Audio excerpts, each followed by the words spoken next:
So let's now look at what makes a neighbor not the one we expect, a bad neighbor. Well, there are other characteristics that also defines a bad neighbor. Number one is that a bad neighbor will always initiate conflict, and that will cause offense. A bad neighbor usually starts that which brings division among people.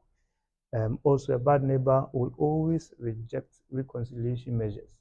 Anything that will help people who have started friction or have issues to come together to settle.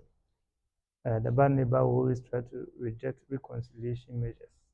Another thing is that bad neighbor will disregard leadership. And you see, one thing about leadership is that leadership is to ensure that we live in harmony with one another. Leadership will ensure that our environment and our society is peaceful. So a bad neighbor will always attack leadership in the bid that he wants to remove that which brings order in a system. So leadership is about restoring order.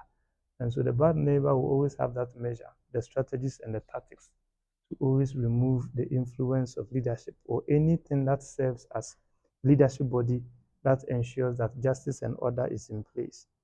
A bad neighbor will also contest justice. It's in that when even justice has prevailed and Obi Akuma Beton a bad neighbor will always reject it and make sure that even what brings justice is not accepted or credible enough. One of the things is that bad neighbors will also make sure that um, they will always accuse one another of evil.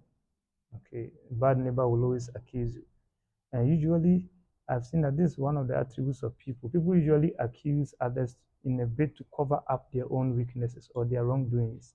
So the bad neighbor, when he comes under scrutiny and his weaknesses or his evil deeds are being exposed, he wants to shift the accusation to others and try to accuse others of evil. I call it equalization. That is trying to make others also equal like him.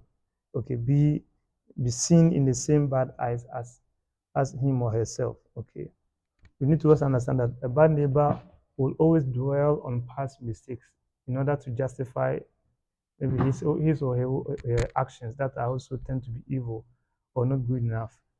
So one, the person has chronicles of all bad events and will use them as a means of trying to justify some of the things he or she is also doing. Um, Bad neighbor will always drive helpers away. They will do anything that will drive helpers away. People who want to provide help, people who want to provide support, people who want to come in and to assist in time of need.